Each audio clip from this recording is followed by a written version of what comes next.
Hard hat's all about showing up to play hard, doing what it takes to win. If you want to cement legacy, win another. He's your third center. You don't want to pump him up too much, but it's hard not to. This is maybe the most I've ever agreed with you. Dun-dun-dun. Yeah. Bailey knows. It's the playoffs for everybody. Bailey knows the trick. Bailey knows he brought it. You know what Not Bailey only that- brought, John? You know what Bailey brought? He brought the hard hat. And so Bailey- do the Celtics. Hard hats, Bailey's hard mix hat, might be better than Amit's, I'll tell you that. lunch pails, steel toe boots. 1-0. This was a And good we're one. off. Bobby's This was a punching good the air right now. Bobby Manning is absolutely punching the air right Oh, now. I was trying to figure out what snide way I wanted to put my to articulate my preview that Bobby was begging for, and I ended up writing about how Bobby was freaked out and no one else is. But I almost did one word. I almost did one sentence, which is the Celtics will win in 4 because they're going to score 100 points in the games and Orlando is not, and that's what ended up happening. And that was my first prediction. More than one word, but 2 lines. Yeah, exactly. Meaning like just. yeah. For 100 points. And That's all it Orlando takes. That's all it takes. We don't need to dissect it any more than that. That's the show. Which is ultimately like what it comes down to is like, yeah, so they're gonna score enough. Could this game have been more exactly what you expected out of it?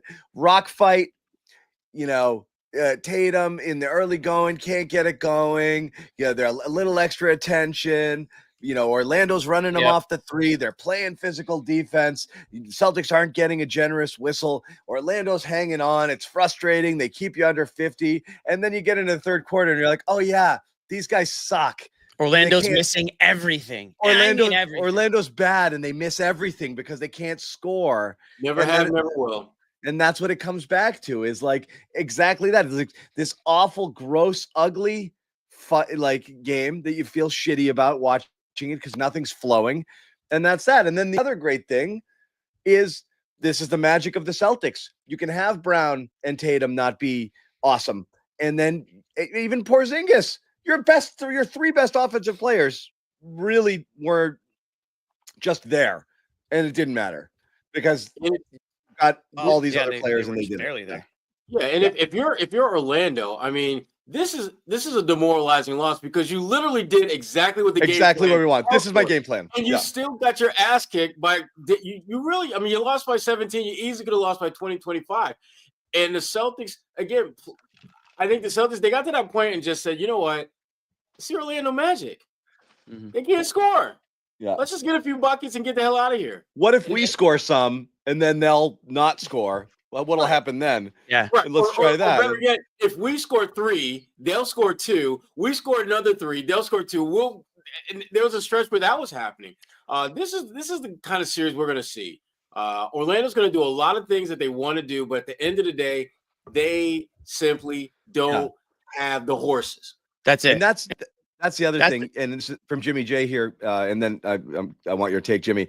Magic can look at it as one bad quarter. Sure, they can. But the problem is they got to pitch a perfect game. Like they have to pitch a perfect game every night to be competitive. That's the disparity between these two teams. So you can be Bob, you can do the Bobby Manning and work yourself up because Orlando does everything a team could and should do to try to disrupt the Celtics and get them out of their rhythm, and it's not going to be enough. Jimmy? So this is worst case scenario actually for the Magic. Their 2 best players actually played pretty damn well when you look at Banchero and Wagner. Yeah. And the Celtics' best 3 players didn't play well, and the Celtics still beat them by 17. That's the difference in this game in this matchup is that the Celtics are so deep where their 3 best players, arguably, I'm saying 3 best, but Derrick White's probably with it, a top 3. He could even be the best player on any given night. Yeah, exactly. There you go, John. But my point is, Tatum, Brown, Porzingis really didn't have good games. But Derrick White comes in huge. Jrue Holiday comes up huge. Peyton Pritchard off the bench comes up huge. Whereas Magic, their 2 best players. I mean, is Banchero going to play better than he did tonight? I don't know how much better he could play. And they still lost by almost 20 points. So I mean, they're dead in the water, and that's kind of I think what everybody said. Again. Bobby aside, I think that's what most of us kind of thought this series was going to happen that way. Is Celtics are too deep. The Magic are happy to be here, and yeah, they can muck it up and they can make it physical and they can get a little dirty, borderline dirty. I thought in this one, but at the end of the day, the Celtics have they just come at you from all angles, and the Magic can't compete. It just feels like this series is going to be very much like what we saw last year against Indiana, where it was a sweep, but two of those games were one possession wins. One went to overtime, but clearly Boston was a better team. And Orlando, it feels like we're in Groundhog's Day with this, because I think most of the games are going to go like this. And that if you're Orlando, it's like, why are you here? I mean, if we're being honest, why are you here? Why you're here instead of being in a Cooper Flax? This is why God made 1-8, 2-7 matchups. You know, like for this is what it's supposed to be.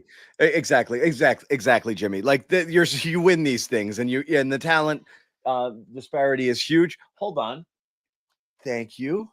I got a coffee. Oh, I need a drink badly. I needed it bad. I need just finish hosting. Double family Easter, Greekster and Easter. Wow, did the whole thing. You're probably dehydrated. I did a lamb and I did a ham. I did the whole thing. Oh my gosh! What'd you say? With one oven. Better? Honestly, it's too early in the show for food talk, but okay. Boy, did I hit that lamb. Oh my God. Ham's so easy. Ham's already cooked. You can't screw it up. You can't screw up ham. You're basically just warming it up. We had a good ham. Oh my God. I did some good things. I'm proud of myself. They're going to be talking about that lamb for a long time. They are. This was a good, yeah. Yeah. It was positive trigger. John has been positively triggered. This was like Jrue Holiday in the third quarter level ham. Oh my God.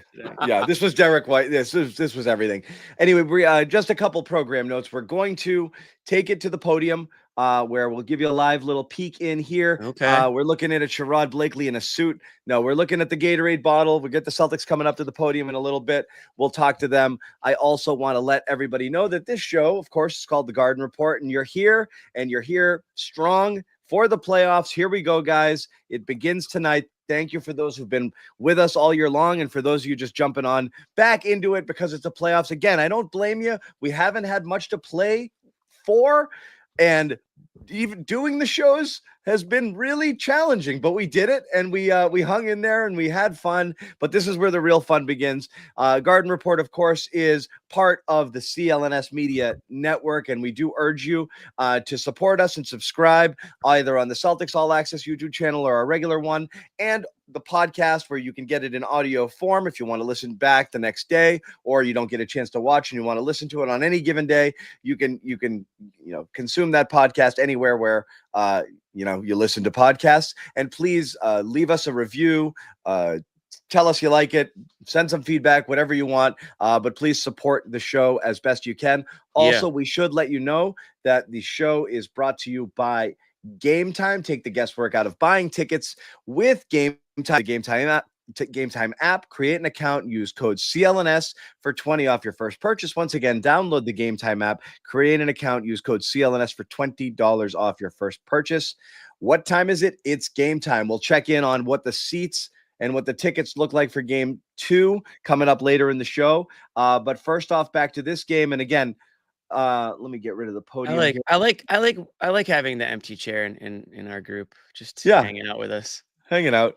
Like I said, we will get out there with that one. So let's get into the nitty gritty of the game. Obviously, part of what we want to talk about here is Jaylen Brown and how he looked. We'll get into that as well. It was a question as to how he would be. I think we have Joe coming to the podium. Brown. Let's pop in and listen to Joe. John, we're not talking Jaylen tonight. And we're going to talk about Tatum's wrist. He banged it a little bit, but he stayed in. I'm not too worried, but let's hear from Joe. They beat you up on the glass a little bit in the first half. They controlled the second quarter. What did Jrue Holiday do in that third quarter to kind of energize you guys? Just his ball pressure, his individual defense took on the challenge of his matchup, and I thought he did a great job on both ends of the floor. His defense led to our offense, where they have 8 offensive rebounds in the first half, 5 in the second. In the first half, I thought they got a lot of tip outs. It wasn't necessarily ones that they had. At one point, they had 7, but no second chance points. And so those tip outs that were beating us to 50-50 balls, I thought Jrue did a great job setting the tone for us from a defensive standpoint in the second half. Was there a concerted effort to pick up the pace after halftime? It felt like maybe in the first half, was there too much mismatch hunting? What was the focus there in the second half? No, I mean, I thought because we were getting out rebounded, we weren't able to get out in transition there, and that kind of slowed us down. So, I thought our poise quarter and a half was great. I thought their physicality bothered us in the middle of the second quarter, like in the 6 offensive possessions. And then I thought from there, our defense led to our offense, and our guards did a great job pushing the pace. Joe, what do you like most about the group's performance and approach, and what do you see as areas for growth for game 2? Yeah, I mean, we have to be better, right? I mean, I think there's better shift opportunities there. There's better rebounding, better boxing out. We have to own our space better on the offensive end. I mean, at the end of the day, it's one game, and there's a whole litany of possessions that we know we have to get better at. So we just got to continue to do that. Joe, you've been talking all year about how Jayson affects the game in so many different ways. Tonight, it was definitely on the boards. He was great in that second half, trying to flip the balance a little bit. What did you see from his rebounding efforts in the second half? Yeah, I mean, obviously, probably didn't play the efficient offensive game that he liked, but I thought his poise, you couldn't tell that. That never got in the way of his defense and his physicality and his rebounding. And that's the most important thing. I mean, he's going to score. He's going to put us in position to be successful. But, you got to answer the call defensively, physicality-wise. I thought he did that, especially in the rebounding in the second half. Joe, just how's Jason's wrist doing? Seems Good. to, Yeah. Yep. He's all right. Yep. How was he feeling after the game? Were you able to talk to him? He's doing good. And how do you feel like Jaylen got through this game, obviously after the layoff there and the full week? Attaboy, Bobby. That was great. And the physicality, you mentioned it. How do you guys handle that? How do you feel like you grew responding to that as this game advanced? Yeah, I mean, it's never a one-time thing. I mean, you have to do it every single possession. So it starts with, answering the call on that, being physical, owning your space, setting great screens, all the small things that go into, winning a game and winning the margins you have to be able to do. And so, like I said, I thought Jrue's ball pressure did that. But, it's a commitment you got to make on every single possession. It'll be even a tougher game on Wednesday. Joe, you held Jaylen to 31 minutes. Is that kind of where you see him? Or you just want to use some different rotations? I don't think, I think it's more that I wouldn't look into minutes. At the end of the day, we've talked about this coming into the best gift that we've gotten as a team is our flexibility and our versatility to be able to go to a bunch of different things and the open-mindedness that our guys have. And you saw that tonight where Peyton didn't come in until the 2-minute mark of the first quarter, and then he came in at the 7-minute mark of the third quarter. So I wouldn't look into minutes from anybody. At the end of the day, we're playing against a very physical, versatile team, and we're going to use our entire roster, the versatility of that, and do what gives us the best chance to win on each and every night, knowing that, those guys are prepared to play whatever it takes in order for us to win. And is there any conversation with Jaylen about not trying to do too much? I mean, obviously the dunk, he wanted to show that he still had his ups. I mean, when a guy is playing through something, do you kind of talk to him and say, hey, don't just do what you can? No, to me, I trust Jaylen. I think 6 for 14 was good. I thought he worked to get good shots. I thought there was one shot in the first half that, he could have been a little bit better, but he knows how to take care of himself. He knows how to get to the spots that he needs to get to. To me, it's more he's getting better and better, even defensively, and the physicality standpoint. He had some great possessions on Banchero there in the first half. So he's right where he wants to be. He's right where we need him to be, and we're gonna continue to rely on him. Jrue is even keeled, but when he hit that 3 in the third quarter that forced Orlando to take a timeout, he was pretty fired up after that. How much does the team feed off of just seeing him show emotion like that? Yeah, he's an innate competitor, and sometimes, he takes a backseat because of the type of guys that we have. But I thought tonight he put the team on his back from that passion and emotion standpoint, and that's why Jrue Holiday is Jrue Holiday. So, we're lucky to have him. We're going to need that every single night, but, we do feed off of his physicality and his presence. And then you mentioned Payton. He came in and had a quick 9 points off the bench and was just instant offense. What did you see in terms of the spark he provided today? Pace, ball pressure. I thought he was just as good defensively as he was offensively. Just him pushing the pace on the offensive end, but really his physicality at the point of attack was big for us. And I think he got 2 tip-out rebounds in the second half that were big for us. Sam dove on. We may not have gotten it, but it still matched the physicality that was necessary. I think he got one, and then he got another one. Sam didn't come up with the loose ball, but he dove on it, and then we came down and got the steal in transition on the bottom of the layup. So they just made things happen. We're going to continue to do that. Joe, in a similar vein, you mentioned Jason maybe not having the most efficient night, Jaylen, those two combined, but then Derrick comes in and just has a monster game. How did you see him sort of fill those gaps offensively on and off the ball? I think it comes from the guys just have an understanding of it. Everyone's a weapon. Everyone's has a chance to impact the game, and like I said, I think Jaylen and Jason lead in so many different ways, and one of the ways is empowering everybody around them. And so, I think Derrick had 10 points off screens from Jaylen and Jason there, and that's kind of what it's about. And Derrick's ability to just impact the game offensively and defensively is huge, and we need everyone to be aggressive. And he does a great job finding the shots that are important for us. And he had some physical plays on the defensive end, had a block in transition there that was big for us down there in the second half. So he was important.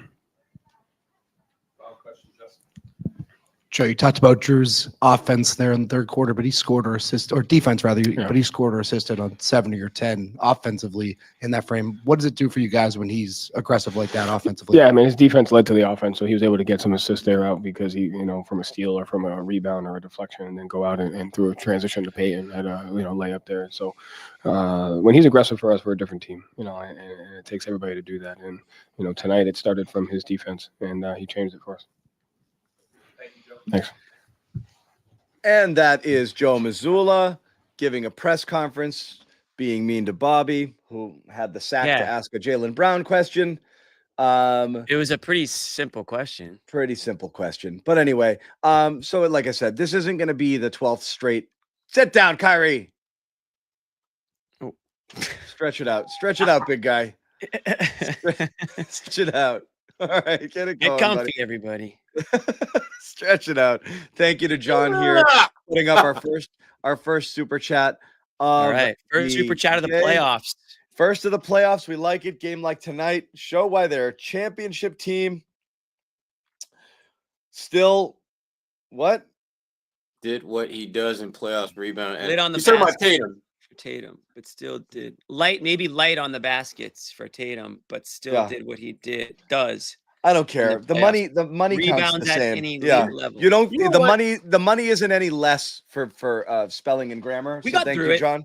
We got through this together. one. We understand. And John's a long timer. We appreciate you here, super chat or not. Thank you very much, John, for watching and for the super chat. And for anybody out there, support the Garden Report with these super chats. Yeah, and they do go out to the hosts. That's great. Like I said, Bobby stays in better hotels, which is also nice. All the super chats collected today will go into Easter eggs, and we'll send Bobby and Noah on a little Easter egg hunt.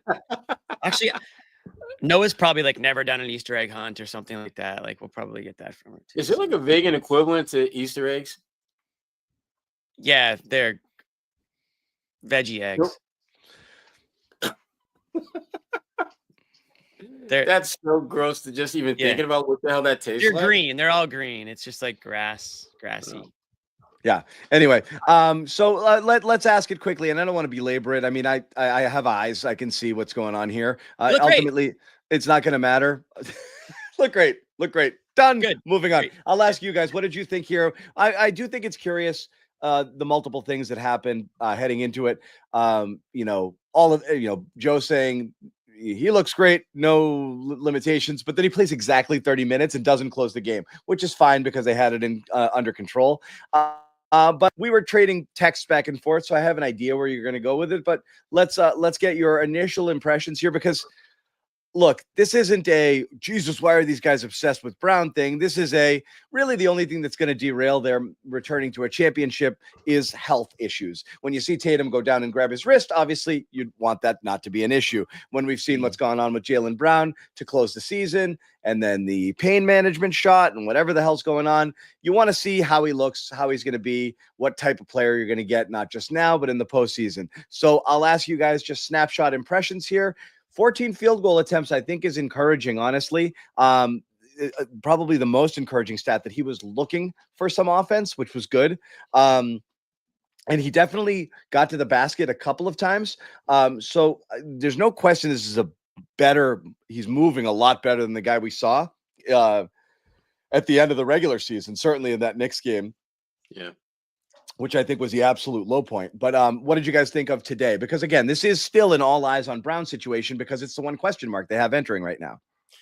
Smart game. I thought he played a really smart game. I thought that he was trying to remind us who he is as a player, but not overdoing it. Because I thought, because again, he only had 1 turnover, and my thinking coming to this game was Jalen's going to have at least 3 or 4.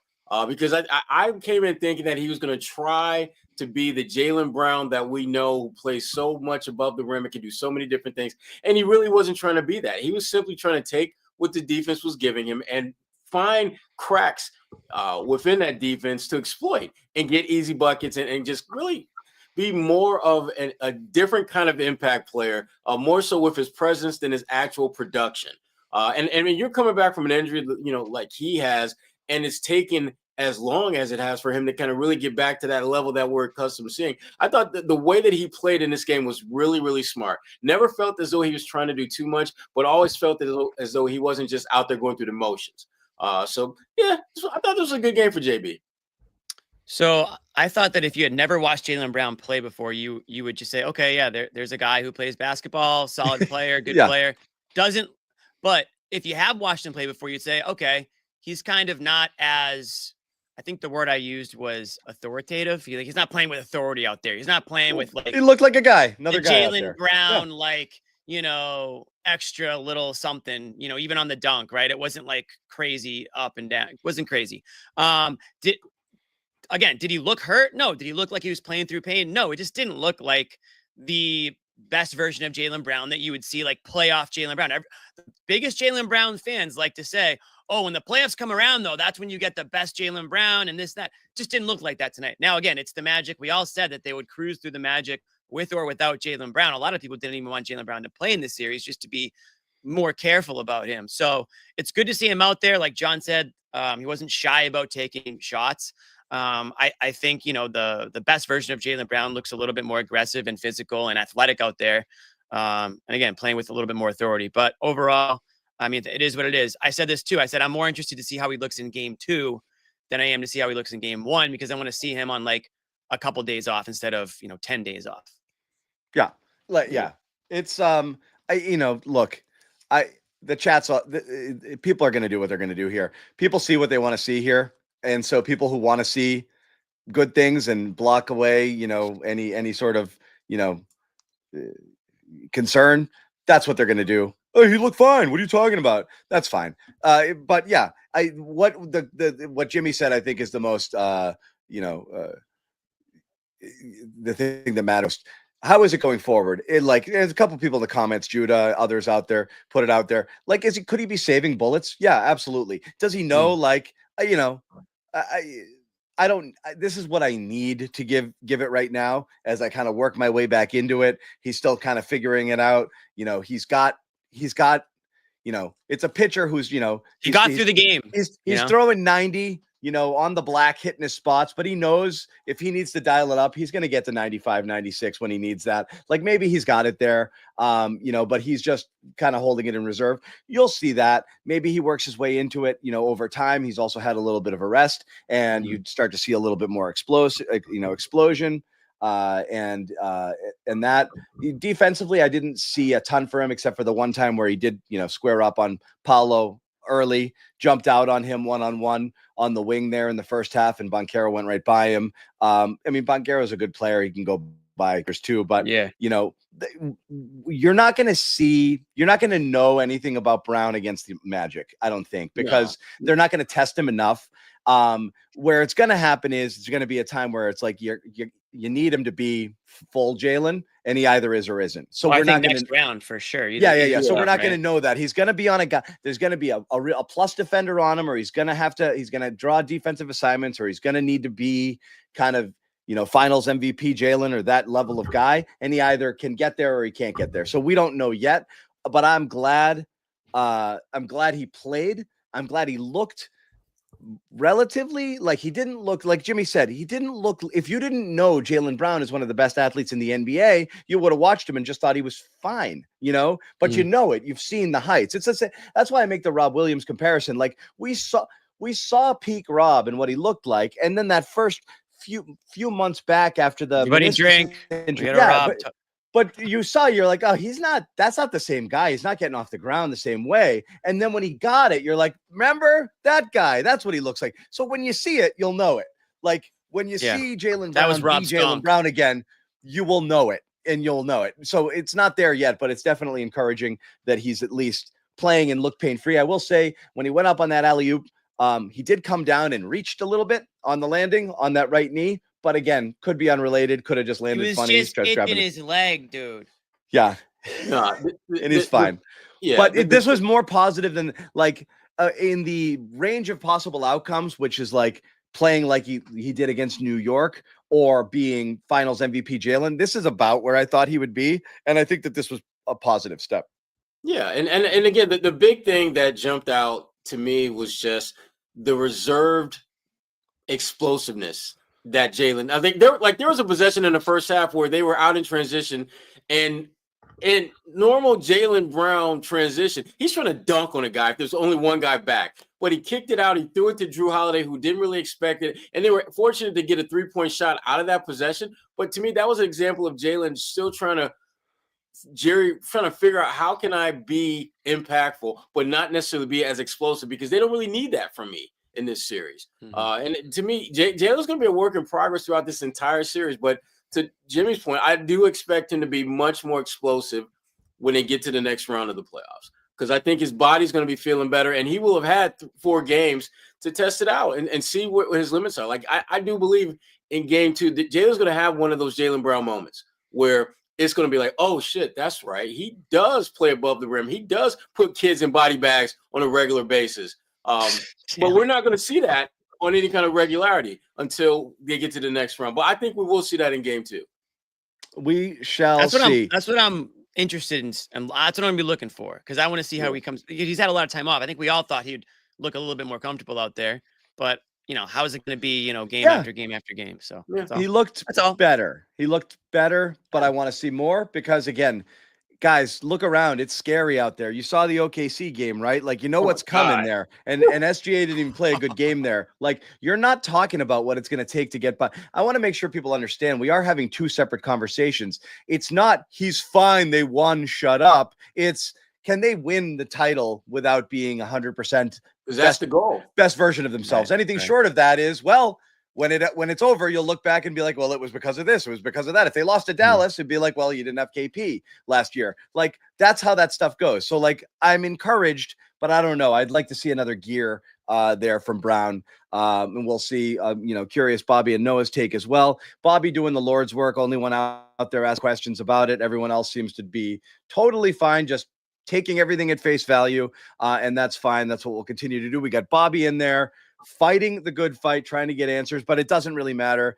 You guys can see, and that matters more. They're not going to give you any new information on it. Jaylen's going to talk in the locker room. I'm curious what he says. He did say the other day when everyone else was saying he looked fine, he looked good to me, his was, I don't want to talk about my knee. It is what it is. Sounds like a guy who's accepting that, like, yeah, I'm dealing with something, guys. Let's just leave it alone and let's play ball. He's tired of talking about it. He's tired, and that's where it's going to go. I want to let you guys know here again about our terrific sponsor on the Garden Report, and that, of course, is Game Time. Check it out.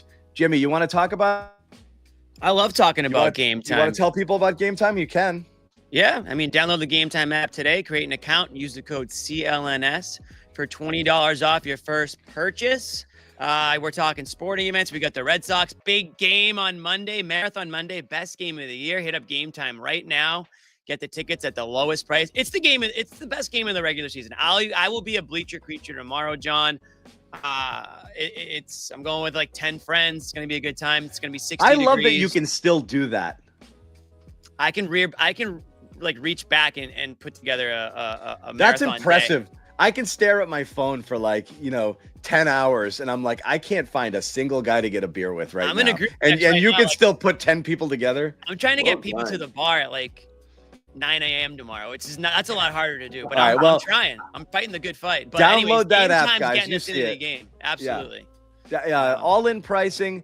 No hidden fees at checkout. Panoramic views from your seat. Jimmy doesn't care. He's going to be looking friggin', he's going to be friggin' staring sideways, drinking beer out of a construction boot. That's what Toscano is going to be doing. But with Game Time, you can check it out. And why not check out next game and what that's going to look like?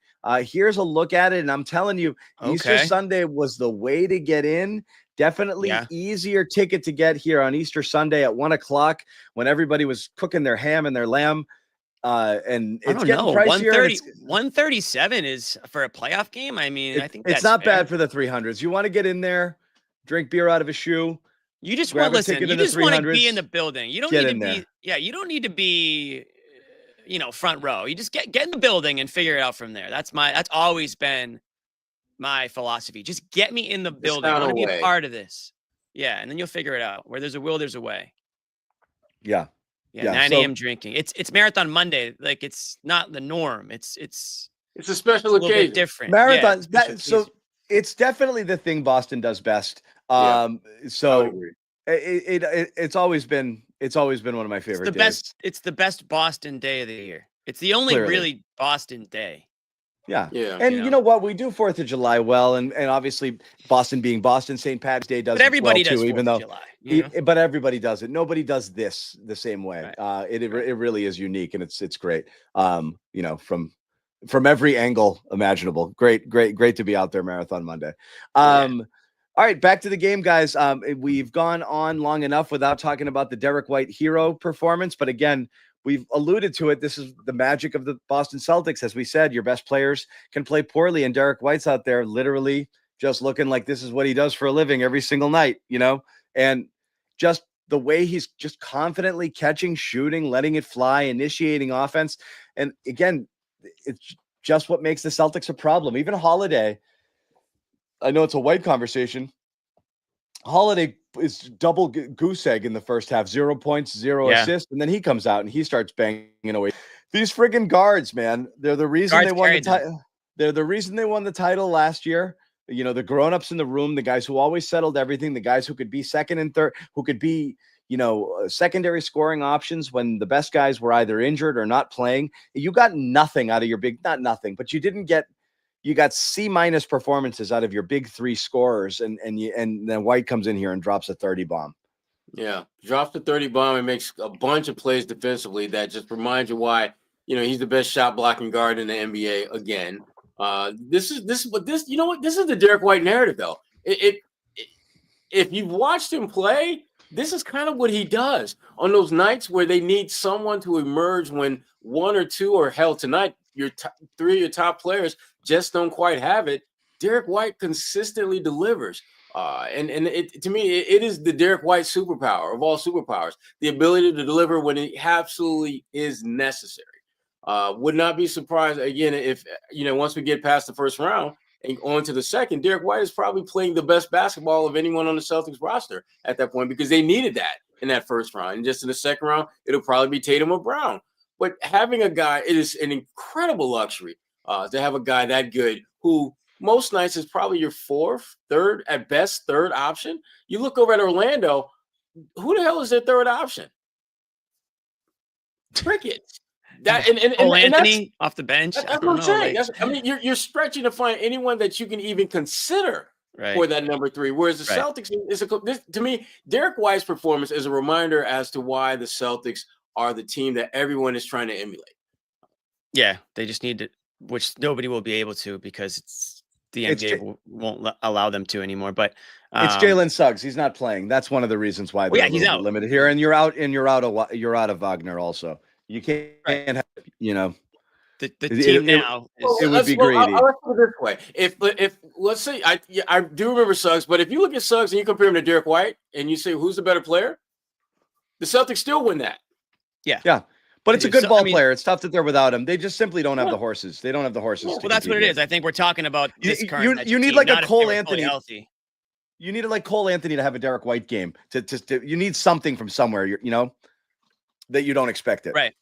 So this was a guard game, whether it was White, White led them the whole first half. Jrue Holiday came alive in the third quarter, but Peyton Pritchard was, also good off the bench for the Celtics tonight. So the guards carried them when the swings and the wings and the bigs didn't quite have it. But Derrick White, man, if you could get in Derrick White, I think Derrick White's nickname should be White Noise, because I feel like he's just cool, calm, and collected. Like, if you could just put on a noise machine and just be chill out there, not too high, not too low. I mean, certainly he gets fired up, but like, it feels like there's no moment too big for him, right? I mean, that's the one thing we've learned about Derrick White since he's joined the Celtics team. Not the first season. First season, he's stunk, and I'll stand on that, and so will John. Ever since then, I'm talking about the year they traded for him, and then he had the offseason, and since then, he's just been an unreal player. Top, what do you want to call him? Top 30 player right now in the league, maybe. Just one of the best. I mean, I would say definitely top 30 player, but one of the best two-way players in the NBA. And he makes up the best two-way backcourt in the NBA along with Jrue Holiday. And then probably their most clutch player too. Definitely their most clutch player. Guy, honestly, besides Pritchard, that I want with the ball in his hands at the three-point line more than anybody, and Hauser, obviously. But as far as that starting lineup goes, it's Derrick White. This guy continues to just make big play after big play, smart play after smart play. Rarely does he make a mistake out there. You never question his effort. He's always in on things. He's always making blocks. He had a really nice block at the rim. It looked at first like Horford got it, but it ended up being Derrick White on the block there. I forget who it was against. But that was in the second half. And this guy just continues to show up. So I'm wearing the hard hat tonight, and I can't think of a player that deserves it more than Derrick White for just the way he came out. When Tatum looked flat, Brown looked flat. We haven't even talked about Porzingis yet, but he was probably the worst player out of them all tonight. And Derrick White made up for a lot of shortcomings from his teammates tonight. So he gets the hard hat. You're muted. Yes. Muted, John. Fuck. Yes. Interesting game. Because the Porzingis, like I don't even know what to say about this one. Because like, not only did he not play well, didn't play much, but you also only got 11 minutes out of Luke. And we thought this was going to be a bit of a double big series. So like the Porzingis thing was odd. It just was not, he just never got comfortable. He never got, what he wanted to. And the couple of times he did get the ball in the where he wanted to in the post, he just didn't hit his shots. I think their physicality messed with him a little bit. I think he can't be cute with that. You can't put the ball on the ground when you catch it close to when you catch it in the paint. He's just got to get it and kind of square up. They were pesky and pestering. I think he's going to be fine. I think he's going to bounce back. I don't really have much of a concern about Porzingis. I do find it interesting. One thing Joe Mazzulla said in this game was, minutes don't matter, and bullshit, they don't matter. I mean, what are you talking about? So this is a thing that we talked about with, Orlando, physical athletic teams and the Celtics bench. How's that? That the Celtics bench has made huge contributions all year, but the gang of Luke Cornett, Sam Hauser, and Peyton Pritchard are not the best athletes, in the world. And you're curious, like, how are they going to be able to play here? Pritchard really did contribute, but he only played 7 minutes in the first half, which was interesting, even though he was 3 of 3. And then he was really invaluable in the run that they made that put the game down. So Pritchard acquitted himself well, and we were a little worried because he did not play super well against Orlando in his appearances this year. But the Sam Hauser playing 9 minutes, was odd. And not odd is I'm not gonna say your worst nightmare, but that's when people worry about the bench, they worry that you put the guys out there and you're like, not great. And then Luke Cornett also -7 and 11 minutes. He didn't make an impact at all. These are guys like, again, I know Bobby's going to come on here and give us his take, and I'm sure he might cry a little, but that's fine. But that's not awesome that they can get played out. Again, game one overreactions. It's not always how the rest of the series is going to go, and not always how playoffs are going to go. So I don't want to conclude things, but what you're looking for, stuff that happened. Yeah, there's some things that happen here that I don't want to see happen again. I don't want Tatum to get into the habit of having really shitty, poor shooting games and us have to look for the other things he does to contribute. Ooh, 14 rebounds. That's great. He's the best player in the world. He's one of the best players in the world. You need him to score. You want the bench to be able to make contributions in the way that they make contributions. I don't love that Joe, in game one against a crap team like Orlando, didn't feel great about leaving his bench guys out there. Didn't like what he saw, pulled the plug. Yeah, no, I would agree. And they they actually pulled the plug on Porzingis for a stretch there too, not to go back to him, but this was a game that I think, again, you could get away with a few things and you could try a few things because Orlando is so bad at putting the ball in the basket. They didn't take advantage of any of their opportunities. And John, one of the things Joe probably was trying to figure out was how do we limit these offensive rebounds and these second chance opportunities that the Magic just weren't getting. They weren't taking advantage of them, but had they, we're looking at a completely different game probably. So I think Joe was trying to figure out, okay, it's not Porzingis isn't getting it done right now. Luke's not getting it done right now. Who can we plug in here? Should we, play faster? Should we, move the ball in a different way? I don't know. Like, it just felt like he was messing around with a few things to try to limit Orlando's ability to, get those boards. And again, if they had somebody that could finish even remotely around the rim, which they didn't today, I think Orlando, I still think the Celtics could pull this one off, but we're talking about a different final score for sure. I just think that was one of the big differences. It's amazing. Like you didn't get good games from your three best scorers, and the bench was shaky, and it's still a win going away. Well, Hauser missed a couple right off the bat, right? Yeah, but it's so crazy. Like there's just nothing to worry about with Orlando. Like, I mean, Celtics played a pretty ass game and won comfortably. It's so funny how many things you look at and you're like, I didn't love this. I didn't love this. I didn't love that. That's what I said in my series prediction with Bobby. It's going to feel ugly. There's going to be annoying games. There's going to be annoying wins. Like you win and you score 103 points. It feels icky, right? It's not like you gritted out a tough game against, you score 103 in a game 1 win against OKC in the finals. You'll be like, okay, that was some ballsy, gritty basketball. You do it against Orlando. They dragged you into the mud, their game. You rolled around in the mud with them a little bit. You came out, you feel a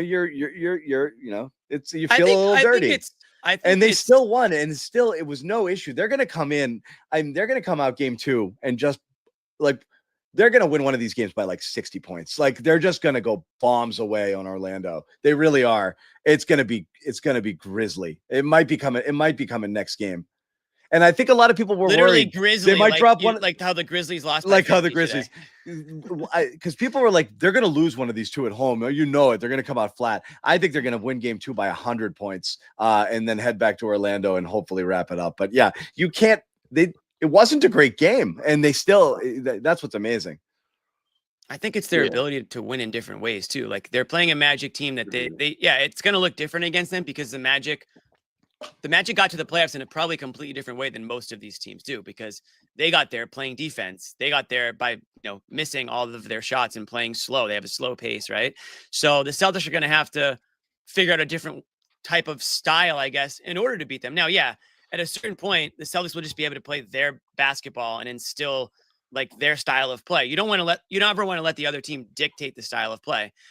The good news is if the Celtics do come out quote unquote flat, I don't think the Magic have, again, we talked about it off the top. They just don't have the horses to really run up the score on you. Yeah, Banchero can get hot, but really he's one guy and he's really even not quite there yet. He's going to be a problem for a long time, but he's not at that point yet where he can put the team on his back. Nobody on the Magic team is. So I still think that the Celtics can get away with quote unquote coming out flat. And still, climbing back into things. They're still susceptible to that. And I think, again, sometimes they are more guilty than a lot of people of playing down to their opponent in certain points. But again, that's regular season. This is the playoffs now, and you have to assume and you have to hope that the mindset is different. They should not have an issue of getting up for any opponent in the playoffs, for any game, home or away, regardless of what the series is at. Yeah, Magic could sneak in a gentleman's sweep. I could see that maybe happening, but this is not a series. This just isn't a series. Right. And the benefit of having gone through this before and been the last team standing, I think keeps them a little bit more locked in and focused than they may be otherwise. Mm-hmm. They know that disposing of these teams quickly is the best way to get another chip because that's literally what you did a year ago. And so you don't want to play with your food. We've seen them in past years where they did that, where they allowed teams to hang around longer than they did. And while they may have got out of that series, it had frankly, you don't want to build bad habits. Yeah. You don't want to build bad habits and you don't want to have to exert more energy and effort to win games than you need to. Right. And so, this was a good win. I think they did the things they needed to do. Great win. They did, yeah. This You just said it was a bad win. No, meaning it's gonna be an ugly game because of Orlando. You gotta get in the mud type, sometimes. It's the type of game Orlando's gonna make you play. It's still a great win because you slugged it out with them. I think so too. And then you came out and you got it. You fought back. You got tougher. I actually do think the physicality. I wouldn't say surprised them. It just you haven't been in a fight in a while, and right. and then you're in one. And you're like, oh shit, that's what happened in the beginning, right? And so they were what the heck, man? Working their way through it. The Celtics played much tougher in the second half, and they clamped it down. And again, you start to cause some turnovers. You get your stops. You get in transition. You knock down some threes, and all of a sudden, I've just let them play a bit too. 6, 9, 12, 15, 17 ball game. Like it just got there quick, and that's what's going to happen. Against when it's Orlando against the Celtics. Holiday, as we mentioned, a big part of that second half resurgence for the Celtics. He turned it up both offensively and defensively. Got in there. I thought did a really good job on the defensive end. Had to body Banchero, which we thought he might be assigned the task of doing. And I thought did fine there, certainly in the second half, a little bit better than the Celtics did at trying to contain him in the first half. He's still got his, but it's going to be a battle. He's a good player. Here's Holiday in the locker room after the game talking about the Celtics Game 1 victory. What changed in the second half? Just think we turned it up. I think that first half they turned it up too. Got a lot more aggressive, and then just on that second half we want to show that we can stand whatever punch that they have. So we turned up the defense.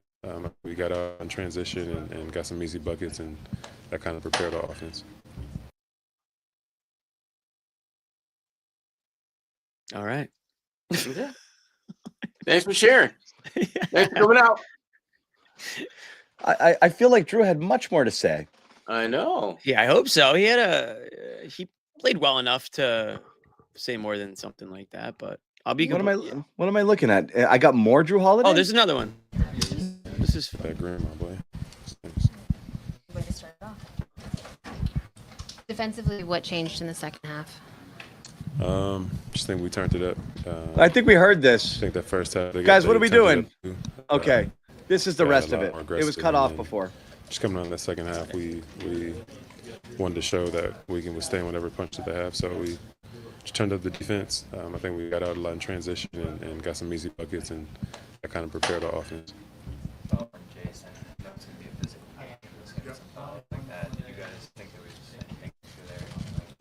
Hard foul. I mean, playoff basketball, 7 seed that's going to come out and fight and be physical. Just hard foul. How do you seem like you? Seem good. Seem good. You guys said they got in transition there in the all game, but even the second half. That's when you guys talked about at halftime, or that's something where you guys were able to hit the glass more and get out and run? It's just even before we came out.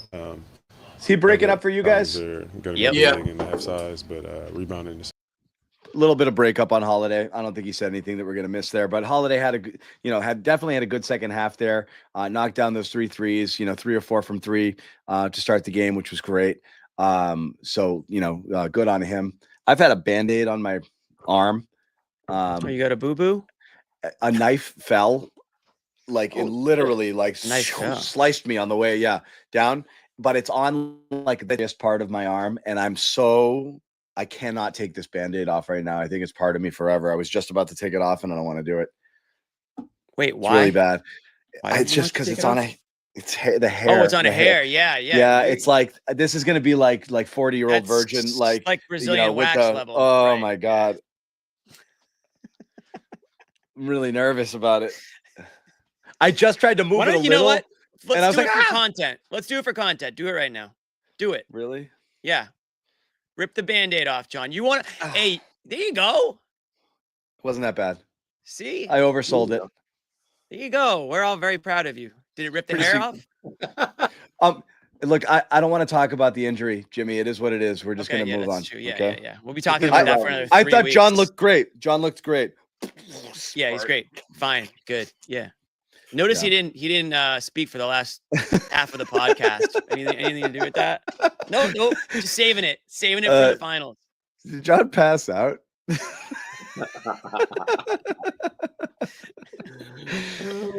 It is true. My kitchen does try to when I got too many things going at once, because this was like a 12-course meal. I tried to do everything. I injure myself so many times just going fast and being reckless. Not just with sharp shit. I just like hit corners like on my side, and I'm like, ow, and I step. It was I had a tough one, but yeah, it's the playoffs, guys. You don't mess around. Double Easter, you got to bring it. Okay. 100% double Easter. Not a lot of people can pull it off. Yeah. Facts.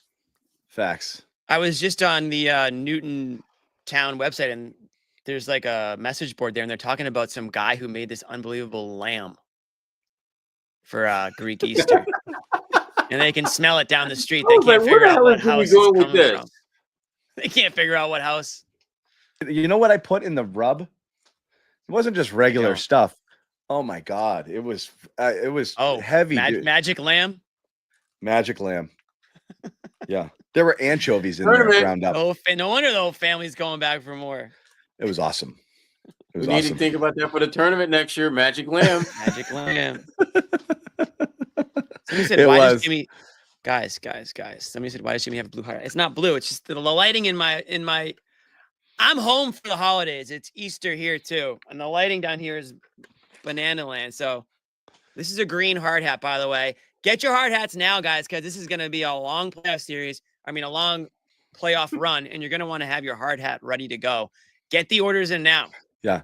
So it wasn't double Easter per se. It's just for those of you, unaffiliated, uninitiated, you've got Orthodox Easter, and then your kind of regular garden variety Jimmy Toscano Easter. Classic white guy Easter over here. Classic white guy Easter, right? Yeah, Mine is. We had ham.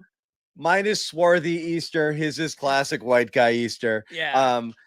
No, but they're all. It's the same holiday. Just one religion goes off of the lunar calendar, and sometimes it can be weeks apart, and every once in a while they align, and it aligned for this year.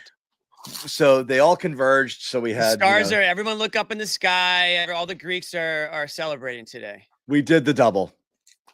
Double. Yeah. 2 dinners. Did you go? We did our classic white guy ham, which is so friggin' boring. Ham with the honey ham. You gotta have it. And then I friggin' did my ridiculous super lamb. Yeah, magic lamb. The magic lamb. But when I grew up, we used to put that thing. Yeah, I can't have this conversation around Noah, but we used to put that thing on a spit. We had the hole with the head and the teeth. Oh my! Wow. Yeah. No, we gotta bleep that out. Yeah. Watch the show back. We gotta bleep that out. Noah, skip past the 52 no, that is a visual. Mark. Yeah. The apples in the mouth still. Yeah. The whole thing. Oh no, that's the pig. That's the pig. Well, the ham is from a pig. Was I wearing a Hello Kitty Band-Aid? I probably was. We got colorful Band-Aids. I thought it was green. Yeah. I don't know. Your hard hat is blue. My Hello Kitties are green. Everything's up is down. I had Lammy from Dog McStuffins. It was, oh, please don't eat me. Yeah, it was really I don't know bad. what that means. It's a kid's show. Okay. It's probably good that I don't know what that means then. Yeah. The doc is in. So anyway, that was Holiday. We heard from him. We're still waiting on Bobby and Noah to jump in, and I promise we will get to the Garden at some capacity or another. We want to hear from both Jason Tatum and Jaylen Brown, who, as we've covered, didn't play great. Easy. I guess. Stop. I'm not even going there. I'll have the Jason Tatum convo. This is where things always get interesting with Tatum, right? It's one game. I get it. It doesn't matter. He could be the most efficient offensive player the rest of time. It also has to do with how the games are being officiated and what type of team you're playing against. And Orlando, I will say this. I've never been a Jason Tatum doesn't get the calls guy. I don't think he gets a great whistle, but he still gets to the free throw line plenty of times. But he definitely, on his way to the basket, encounters a lot of shit that doesn't get called. I'll say that. He complains the most for not getting the superstar call when there really wasn't that much content, but he usually gets mauled on his way to the basket, and he's probably annoyed with that because somebody's just riding shotgun, just riding piggyback on him all the way to the basket. Then when he goes up, howdy. Are we rich? I think so. Everybody Google. Love that. And I think we are going back as well. I thought tonight they let a ton go on Tatum. Like I said, I don't like to do the officials thing, but if it gets called that way, it's going to be frustrating because everywhere he went, I think that was their game plan. It's just, just bang on him, and they call it or don't call it. I don't care. Just beat the crap out of him. And they did it. But do you think Jason Faulkner is onto something that Tatum's gonna maybe adjust a little bit to the physicality and I think he did in the second half too. I think he absolutely did. I thought he really, there was one drive in particular where he started going, he got bumped, he didn't get the call, and he's like, nope, I'm going again, and I'm going again, and I'm going again. And he did it 3 times, and he just kept putting his shoulder down and back into it. So I think he embraced the physicality more as the game went on, but also it's just harder to do that if they're not going to give you those calls. And he didn't really get him. So it was frustrating. But then he does the, revert to the, let me see if I can shoot my way out of it from back here sort of thing, which you don't like to see. And that's what's going to result in an 8 for 22 game. Like we've always talked about that 2 or 3 shot diet that he needs. He launched up 22 shots today. I could have lived without 4 or 5, 6 of them, I think. I don't want to do national narratives because I don't give a crap what people say, but you're the best player. You want to start having best player performances sooner than later, especially the way you closed off the finals. And that's not to say that we can't recognize his enormous contributions, passing out of doubles and driving and kicking and the assist numbers going up and every other thing that he did. He's, it was a coin flip between him and Brown for finals MVP. I might have gone Tatum actually, but it was close. So of course he did a lot, but he can't go through another one of these, right? Like we can't do the Tatum shoots bad every single post-game thing, but like, look at all the other things that he did. He's got to be Tatum. He's got to score. He's got to do more of it, right? You don't want to see a lot of these types of games is all I'm saying. Well, he's a top 5 player primarily because of his ability to score the rock. Yeah. And if he's not doing that, then he's not being the best version of himself. And if this team is going to repeat, they're going to need the best version of Jason Tatum. So yeah, he can get away with, winning games here and there when he doesn't, shoot the ball efficiently, but it can't become a consistent part of what he does on a night in, night out basis. Because at some point, it is going to absolutely bite him and the Celtics in the ass. And they're going to lose a game, and then the heavens are going to fall. Hell will take over, and the world will cease to exist when that happens. Obviously, we're being overly dramatic. But the point is this, though. Tatum has to be Tatum. It's that simple. Marcus, thank you so much for the generous contribution. Oh, thank you, Marcus. Let's go. It is a hard hat win, and it's a holiday, guys. We don't. For $20, I will run directly into a wall, hard hat first, just to show that this thing is real. This thing is real. I just might take you up on that my damn self, Jimmy, just to see that. When you hear this is tighter, looser. This is a real thing, boys and girls. Yeah, we all have bike helmets, Jimmy. This is not a bike helmet, John. Doesn't come off. Look at it. Sherrod, remember when John used to bike to work and show up like he just got caught in a tsunami? Yeah, show up to the office off the bike. It was 20 miles in the summer. Showed up. He'd show up. You think he's sweaty, just walking around the house? This guy would show up. I was like, did it just rain? Was there just a we have a shower? That's how it works. That we had a shower. Unbelievable, in the building. This guy. Yeah, that's that's the biker, type of stuff. bike guy. He's a bike guy. Biker John. That's the stuff of legend. Yeah, I don't speak bike nerds, man. Give me one of those hard hats. I'll bike around in it next time. Okay. Yeah. So, what were we talking about? It wasn't biking.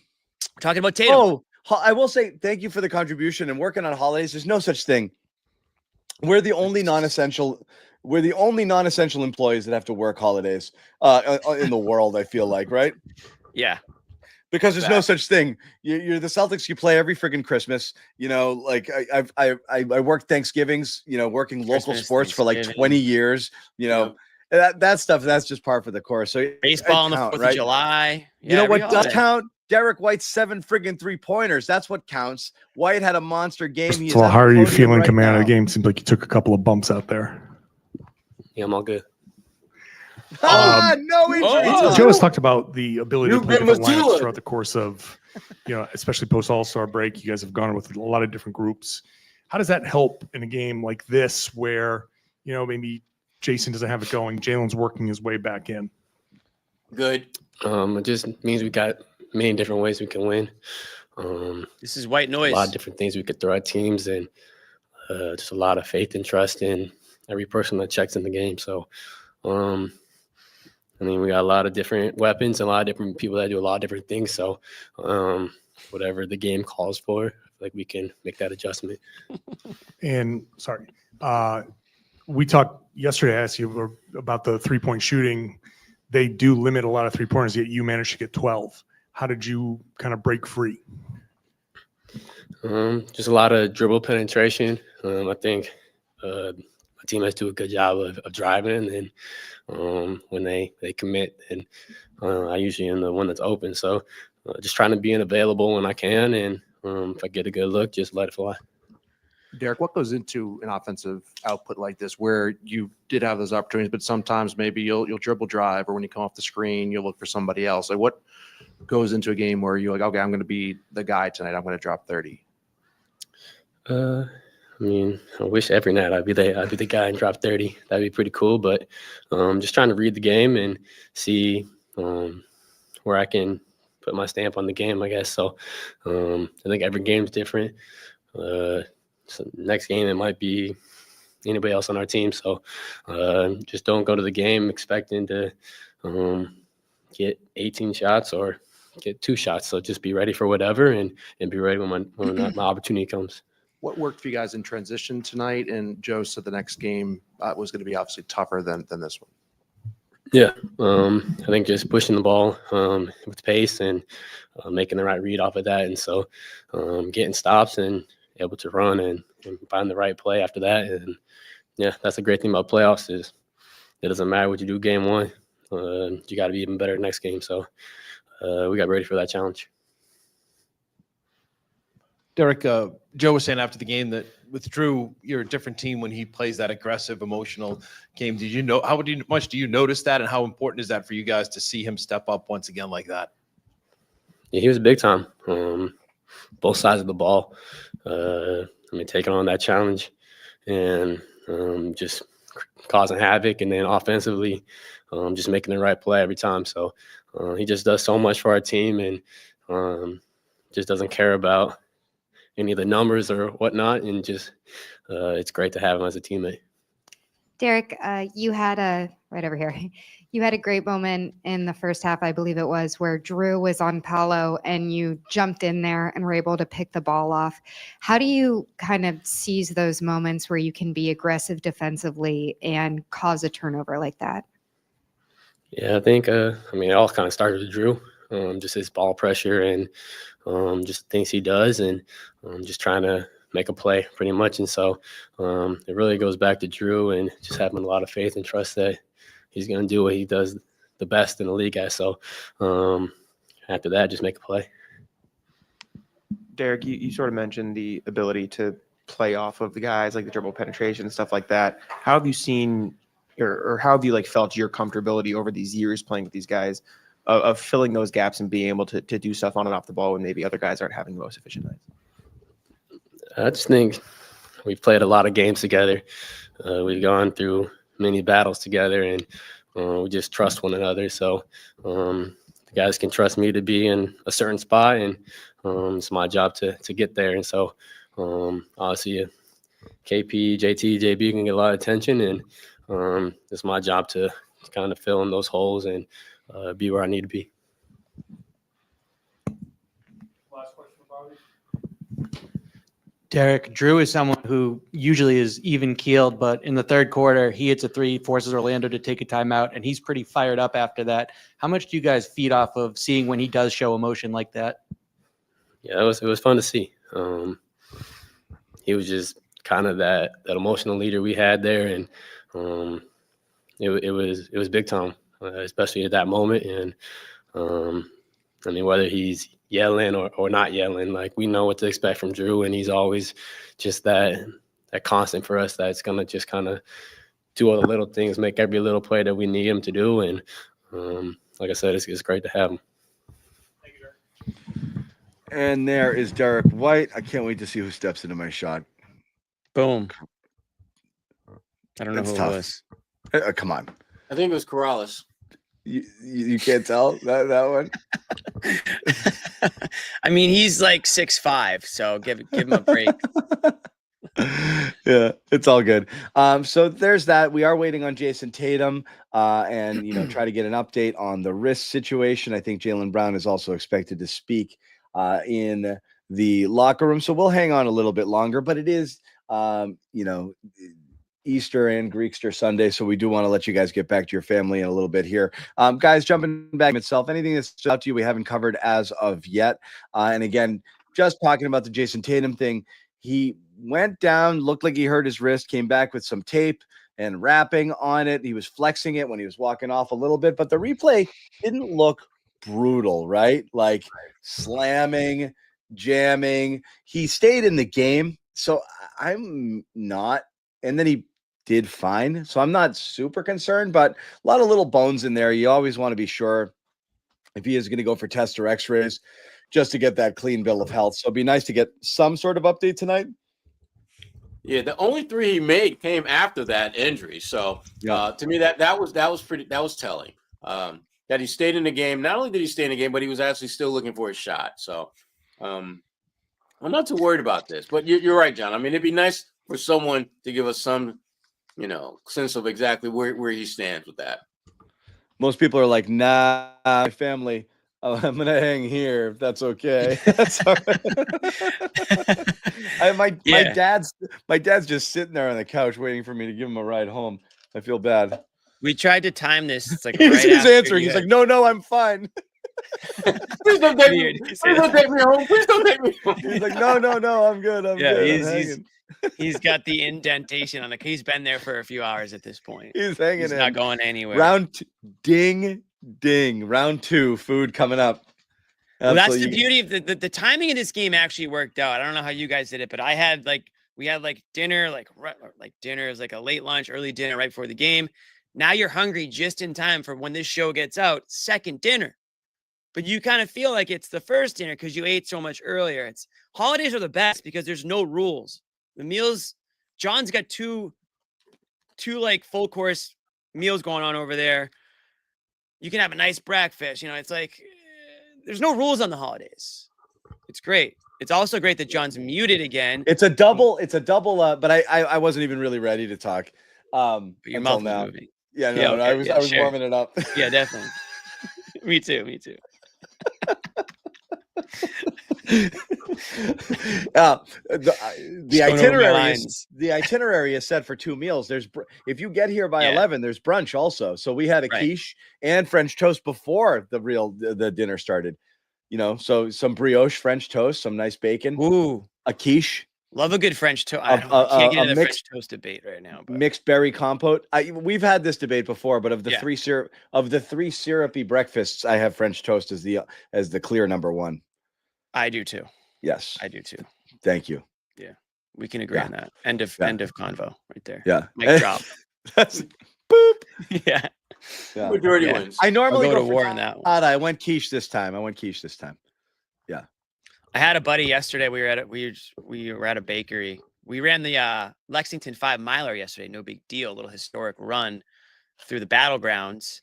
And we stopped at a bakery. We stopped to get a coffee after, like right at the finish line. He told me, and I don't even know if we can be friends anymore, but he told me, I was like, who gets a scone? Like, that's just such a weird thing. He's like, I love scones. I think scones are like the weird, okay. the weird kid I've at the table. I've had some serious I just had a long scone conversation with somebody. Okay, what's your take on scones? Because I think like if you're like the scone guy, like dude, A good scone is still the worst thing in the world. How about this way? Like, put it this way. Like, just decide what you want to be. Yeah, Like, what are are you you're either a bad biscuit or a bad muffin. Like, in no Yeah. world is a muffin or a biscuit not better than a scone in any. So why are you opting for it? The only reason me the muffin scones top. aren't.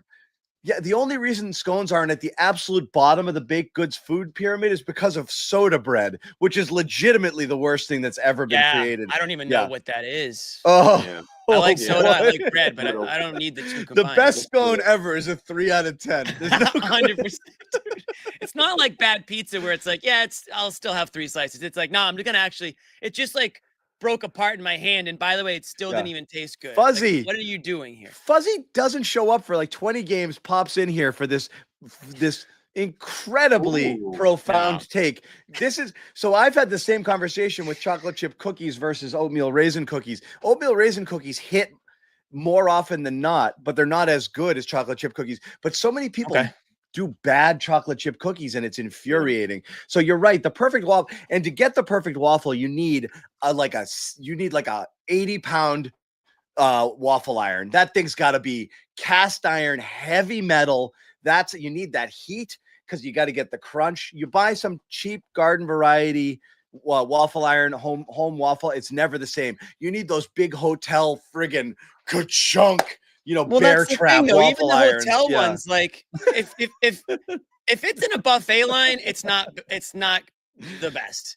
Like if anyone can do it, you're literally just taking batter, pouring it in, and just clamping it down and turning it like just some like zombie that You're not making a gourmet waffle doing that. You're not, and you can't do. Nobody can just make French toast in the buffet line. That takes time. That takes effort. That takes multiple ingredients. All you're doing is taking pancake batter, and now it's like bumpy. If we don't get Bobby or Noah, we're gonna. I have so many food debates lined up here. I'll go through every single one of them. So I'm not crazy. We're actually on par with. We're 100%. We're fully aligned on. Let's Sorry listen to to the our stone guys out there, really. But yeah, I did reconsider. offend some Irish people over the soda bread take, but it's really gross. It's gross. It's really bad stuff. Not even close. Jamal Mosley. That's an Irish one. Soda bread. Yeah, Irish food. I mean, that's the worst. Irish food is the worst. Irish cuisine. Yeah, Irish cuisine. Yeah, doesn't really get much worse than. Let's hear from our guy. Hold on, I might have 2 options here. Let's hear from Jamal Mosley a little bit from the podium, just a couple minutes. Really? What did you not like tonight? I'm talking about soda bread, Jimmy. I know that first half. I really liked our ability. They got it to 12. We pushed our way back into the game with that poise and that fight there. I liked our physicality to a degree. Again, did not like the 15 turnovers for 24 points.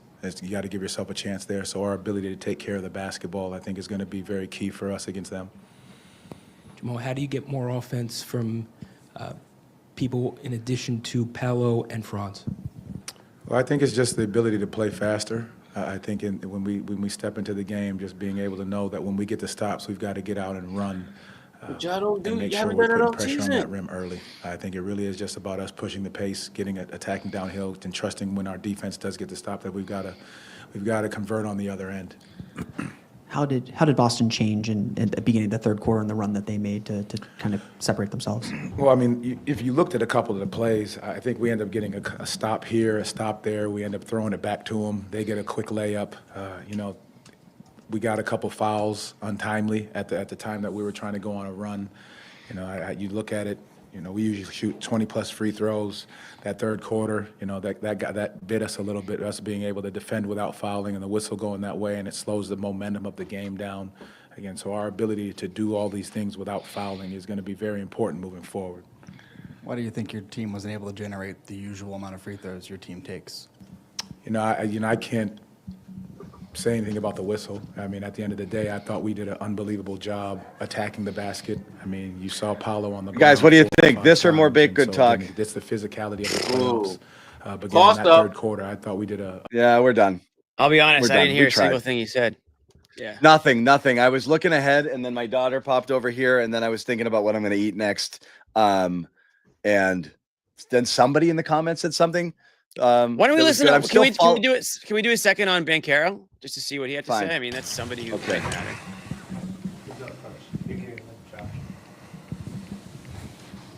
Paolo, what did you see early in that third quarter that allowed Boston to gain full control? I think we just had some stagnant possessions and led to their runouts, which led to some threes to open the lead up. On that point, whether it's the stagnant offense and playing quicker or anything along those lines, how do you guys get more production outside of This is you and bad, Franz in the Jimmy. scoring column? Can we get one? Let's get one. I'm not sure. I really got to go back and watch the game, see what went wrong. But it's game one, you know. There's nerves, lit crowd, really loud. So, you know, not a total surprise that, you know, we struggled a little bit on offense, honestly. When you're facing a team like this with so much offensive firepower, how important is it to make sure that you kind of win those points in the margin, second chance points, points off turnovers, fast break points? How much did them being able to kind of find those in the second half affect this game? Yeah, I mean, I think it opened the game up when you let them get out and run. They get some easy looks. You know, some of their guys get going. Pritchard. All right. He hit some big threes that Jimmy hurt, made me so- do it. Sorry, everybody. Jimmy made me do it. We're Man, that's, waiting what on it's like, Tatum. man, and I that's know- what it's like covering the thought. Magic, huh? Damn, that was a good thought. tough. I guess we don't have it so bad after So all. I will let everybody know what's going to happen because Jason Tatum, maybe he's getting X-rays, maybe there's something else, or maybe he's just kind of What? you know. Do not doing do this- not put that into the universe, John. I would be getting X-rays. I might get some just from my Played the rest of the game. from my cooking injuries. Yeah. Yeah, you would. You're not like you're just a guy, man. You're a jag. Him playing the rest of the game, Jimmy, that doesn't matter. I mean, Rajon Rondo played out a game and had a torn ACL. Didn't find out until Oh after my the game. God. John with the X-ray, Sherrod with the torn ACL. You know what? End the show before something else. Somebody says something else here. Yeah. John's muted. Yeah, I can't hear you anymore. What happened? Shut up. Now you're not. What? I've been here the whole time. Bobby and Noah are going to do their own thing separate from this, almost kind of like a mini Are garden they? report. Yeah. Because everything's taken so long. We are going to wrap it up because we've gone on long enough on this game. But again, a really for all the things you could say that you didn't love, it was a rock fight type of game and what you expect to be a rock fight type of series. And the Celtics showed exactly why they're clearly a better team and a finals favorite or a favorite to get to the finals, and why this shouldn't be much of an issue or much of a series all game long. They did answer the Magic's physicality after a kind of a rocky first half, came back, put the hammer down in the third quarter and separated, which is what you expect them to do given the massive talent gap between these two teams. And Celtics did it without really super scoring games from any and one away, with ease, going away 103-86, leading the series 1-0. They have a little time to rest their knees and their wrists and their bumps and their bruises. If anybody cooked any meals and suffered any cuts or burns, you've got a couple of days to put some balm on that. Yep, or get the Band-Aid on colorful it. Band-Aids. Yeah, and you'll be fine. And we're back on Wednesday with another one here. I'm going to make an appearance down at the Garden. Maybe I do the show from there. Why not? It's the playoffs. So we'll see, but we'll have the whole crew down there. Yeah. I'm going to pop in. I'm gonna Love pop in that. and say- yeah. You know what? I'm going to be at Pier Is 6. it Wednesday or Tuesday? Wednesday? It's Wednesday. Yeah, it's Wednesday. Awesome. I'm going to be That's at Pier 6. I'm doing a live music gig at Pier 6, which is about a 10-minute walk to the TD Garden. I start at 6 o'clock. So if anybody wants to pregame at Pier 6, come say hi, listen to a couple songs, get over to the game. You'll have plenty of time. Yeah. Do it. Do Jimmy, it. I never miss a show, so I'll be there. You'll be there. Also, John, before we wrap, you gotta let the people know about our merch store. I wanted to know if I had a graphic for it, but I don't think so there's why a don't you graphic, but there's a lower Why don't you third let that we people That's I'm looking for a lower third. I don't see one. Okay, I'll put it up. I see it right. Oh, I saw it. What happened? Here it is. Yeah. Boom. Got There it. it is. Jimmy. 15 more is the promo code for 20% off the merch store. Do you guys understand what that means, Jimmy? Do you know that you get the math? So 15 more, guys. Figure it out in your head. It's going to get a lot more difficult for me, but I can do 16 minus 1 very easily. But we got 15 more wins is what the point of that is. 20% off the merch store. And guys, right now, live in the merch store, we've been promising it for a while. They are live. We have new Garden Report logo t-shirts, new Garden Report logo sweatshirts. We got Garden Report beanies, and we got Garden Report string bags. So you put all your gear in the string bag, put your basketball sneakers in there, whatever you want. The t-shirts are Nike brand, so they're very high quality. Not making anything on these t-shirts because I wanted to get a good quality t-shirt and sell it at the cheapest I could. Sweatshirts are great quality as well. Different colors. We got black, we got white, we got green. So a lot of cool options in there. We appreciate the support if you guys want to rock the merch. Hard hats are 20% off too. So, John, you're muted. Do we send to Australia? We'll send anywhere. Yeah, I have no idea what, but I will say this: the shipping is not cheap for that. You guys end up paying a little bit more on shipping, but we don't make money off the shipping. We just charge what it costs us to ship it there. But we will ship all around the world, and in fact, we have shipped all around the world. We've shipped to Japan, China, Australia, the UK, Mexico, Canada, all over the place. So now's the time. Get the orders in now. Everything is live. We have one more item that isn't live yet. Since we don't have the graphic for it, I'm not gonna say what it is. But I think on Wednesday we'll blast up onto the screen what everything looks like if you guys can't go over to there. But the website link is shop.clnsmedia.com. Maybe we can put that in the chat. I'm gonna do that right now. Shop.clnsmedia.com. There we go. Wrap it up. All right. Take it from here, John. No, we're good. But I do appreciate you guys for hanging out with us. Good to see the room fill up again as the Celtics begin their quest here for another NBA title. Yeah, shop.clnsmedia.com. So again, go check it out, guys. We do appreciate you hanging out. As we said, yes. Nice to see a lot of you old timers here in the chat. Nice to see some new faces in here. Chat lively and fun as always. Quick shout out again to our pals over at Game Time. Create an account. You want to go basketball or go drink beer out of a shoe with Jimmy on Monday. Jump on to Game Time. Download the app, use code CLNS for $20 off your first purchase. Terms to apply. You want to continue the chatter? Join our Discord community at clnsmedia.com/Discord. It is pretty active. Amit in the, in the 23 hours he's awake during the day, spends a couple of hours in Discord bouncing fools and being the moderator, but hanging out in there. Oh yeah, he's in there. He knows who's been naughty and who's been nice. So yeah, check out our Discord community. You should, as we said, subscribe not only to our YouTube channel, both the CLNS Media channel and Celtics All Access, but our podcast as well. As we said, the Garden Report is a proud member of the CLNS Media Network. And we do have not just this, but so many other great shows and programs you could check out, including Sherrod Blakely's Big Three podcast with Gary Washburn and Kwani Lunis, Boston Globe and NBC. Well, I shouldn't say NBC Sports and NBC Boston, respectively. Great show as always. So check those guys out, but subscribe to our podcast. Also, if you want to listen to the audio version on your way home, your way to work tomorrow, whatever it is, you caught this one late, you couldn't watch the whole thing, check it out. Come for the basketball, stay for the soda bread. Happy Patriots, happy Easter, and happy Patriots Day, and happy Marathon Monday. Yeah, a lot of good stuff going on. And again, thank you guys so much for hanging out here for this show on a holiday Sunday. We are back on Wednesday. Tune in. As I said, Bobby and Noah will have their own little special brand of game coverage coming up on our Celtics All Access channel. That's going to be coming up a little bit later. We will see you on Wednesday. Take care. No one's sneaking a vegan brownie by me, I'll tell you that. Okay, you know what, John? We're going to do it. You have to feel that way too, Bobby. I have to feel that way. Yeah. Slide out over and make Luke your first center. Bobby, we gave you Luke an hour early. We're not going to end this on a damn conversation about Luke